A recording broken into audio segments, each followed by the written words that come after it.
So yun guys, isang makulimlim na umaga sa ating lahat.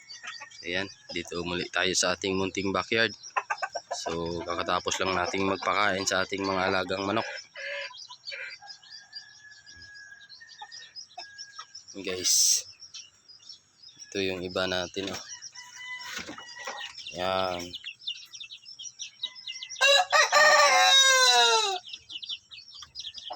Bale, yung pinapakain ko sa kanila is yung, kasi mahigit 1 month old na sila. So ito na yung yan, baby stag developer. So hindi to sponsor guys. Yan. So salto baka naman. Yan yung ating pinapakain guys. Yan. Bali na sold out na yung ating apat na 2 months old. So wala na dito. So yung nakalagay dito is yung native na. Yan, yung dalawang native natin. Yan guys, oh. Dalawang native. So dito sa labas is yung ating Belgian Shamu cross sa Shamu Asil. 3 months old. So yan siya guys, oh. 3 months old. So paggabi dito natin pinapadapo siya sa loob. So kasi nilipat ko yung breeder dito sa kabila. Guys, oh. Ito na yung ating breeder. Yan. Yan yung ating breeder. Guys. So silipin natin yung itlog nito. Marami na tong itlog. Guys, oh. Yan. So bali nalaga ko na yung 3 and then may 2 doon pa na natira. Tapos may 9 na piraso pa dyan. Daming itlog, di pa siya naglimlim. Yan guys.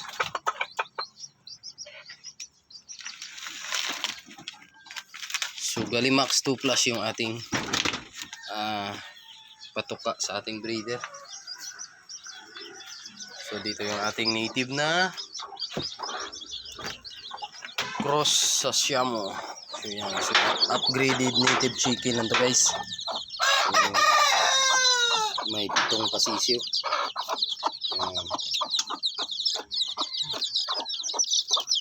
So 5 days old. Okay, so 5 days old ang ating mga pasisyo. Okay, so 2 weeks old na to. Yan, so 3 lang yung sisyo nya. Yan. So upgraded native chicken lang din to guys. Yan, yan, malaki na rin to guys, oh. Belgian Shamu cross Shamu Asil flat coat and then short beak. Yan siya. Ito yung ating 3 months old din na Shamu Asil. So binabae yung kulay niya. Ayan. To stag and pullet. Ayan guys, so yung palong niya is ayan.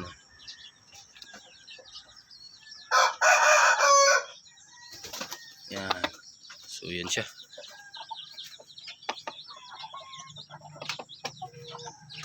Tumatong na sa taas. Ayan guys, umilaok pa.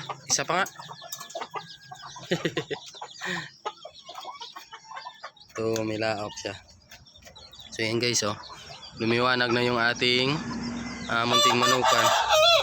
Kasi nga tinanggal na natin yung kalabasa. Naulam na rin namin yun.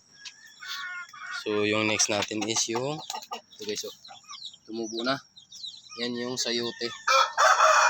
So try din natin yung sayote dito. So yan siya, oh. Siga no. Kasi gusto niyang tukain yung ating Shamu Asil dun na binabae. Yan siya, oh. Susugod talaga. So So nabawasan ko rin to guys oh. Yung alabihig. Yeah. Kasi nga sobrang madilim dito at saka tag-ulan pa rin ngayon. So para iwas na rin sa lamok.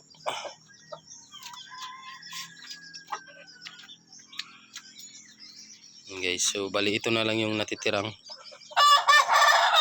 manok dito sa ating munting backyard.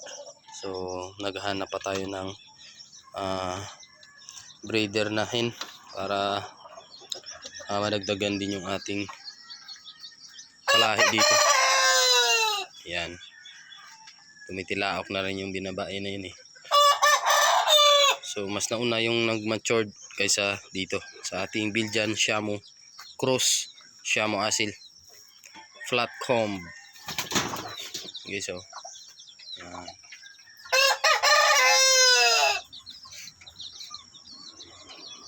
Tangkad na rin guys. Yan. Saka okay na rin yung katawan niya. So purgahin pa rin natin yan. Okay. So bali ito pala yung vitamins natin sa 3 months old pataas. MWF lang ako. So guys, so MWF ko lang to binibigay. So isang multivitamin, isang calcium lactate. So tag-iisa sila. MWF yung schedule natin guys para hindi tayo malito. And then nagbibigay din tayo ng mga antibacterial. Ayan. Okay, so ang taas.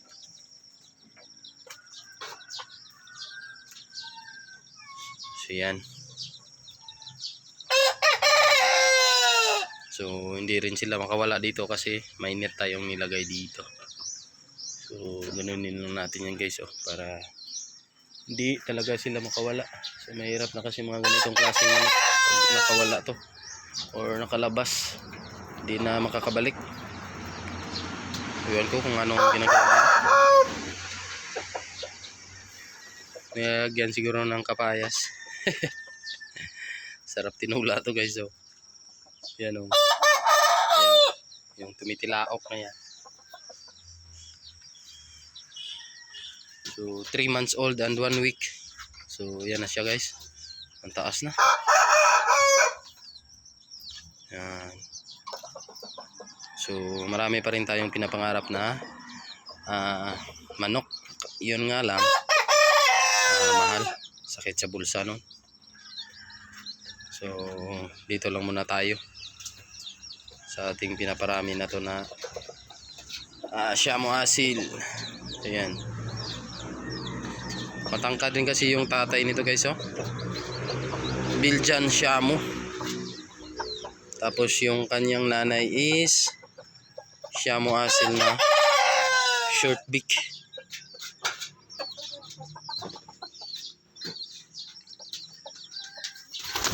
Yun. Matibay na rin yung tuhod yan guys. Naka-calcium lactate eh. Ano, napadami kasi ako ng pagbigay ng pagkain kaya hindi niya naubos. Pero maubos rin yan. Okay, so yun lang guys for today's vlog. Maraming salamat sa inyo sa patuloy na sumusuporta at nanonood sa aking munting channel. So yun lang. So patuloy ko pa rin kayong i-update sa mga kaganapan dito na pagbibreed ng manok. So yun lang at God bless to everyone at happy farming.